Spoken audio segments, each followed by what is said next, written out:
आहे, तुम्ही कसं पाहता याकडे? छत्रपती परिवारातले आहेत ते बोलतायत तर काही ना काही ते त्याला तथ्य असेल. माझं एकच मत आहे की सर्व जे महाराष्ट्रातले चांगले इतिहासकार आहेत म्हणजे ज्यांना खरंच इतिहास माहिती आहे अशांना तुम्ही बोलवावं. राजे आणि सरकार योग्य तो निर्णय लवकरात लवकर त्या बाबतीतला घ्यावा.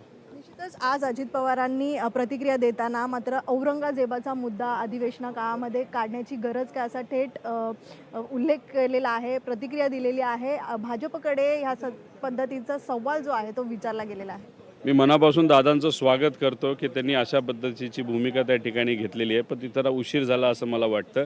त्याच्याबरोबर मुख्यमंत्री आणि उपमुख्यमंत्र्यांना दुसऱ्या मुख्यमंत्र्यांना सुद्धा दादांनी या बाबतीतलं सांगावं. पण योग्य वेळेस निर्णय घेतला असता तर जे काय झालं नागपूरला आणि त्याच्यामुळे आपल्या राज्याचं नाव खराब झालं आणि त्याच्यामुळे कदाचित उद्या जाऊन इन्व्हेस्टमेंटसुद्धा आपल्या राज्यात कमी येतील. हे नुकसान फार मोठं आहे. त्यामुळे थोडं आधी झालं असतं तर चांगलं झालं असतं, पण उशीर का होईना त्यांनी जे वक्तव्य केलं त्याचं स्वागत आम्ही सगळेजण करतो.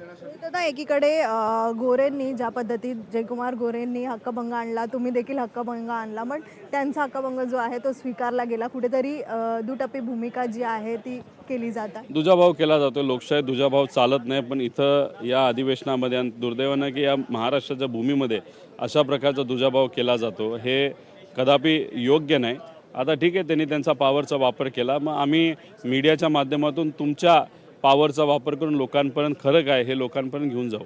शेवटचा प्रश्न दादा, अंतिम आठवडा सुरू झालेला आहे, 3च दिवस राहिलेले आहेत आणि असं असताना विरोधी पक्ष नेते पदासंदर्भात अद्यापही निर्णय झालेला नाही आहे. काय सांगाल? शेवटच्या 3 दिवसच आहे. निर्णय होणार पण नाही, निर्णय होऊन देणार नाही. काय सरकार घाबरलेलं आहे.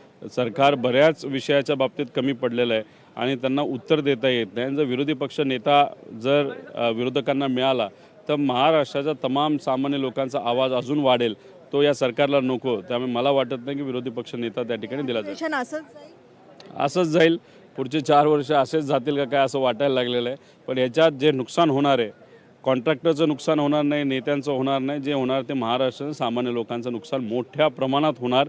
सर्व जाती धर्माचं त्या ठिकाणी नुकसान झाल्याशिवाय राहणार नाही. अशा पद्धतीने हे सरकार वागतंय.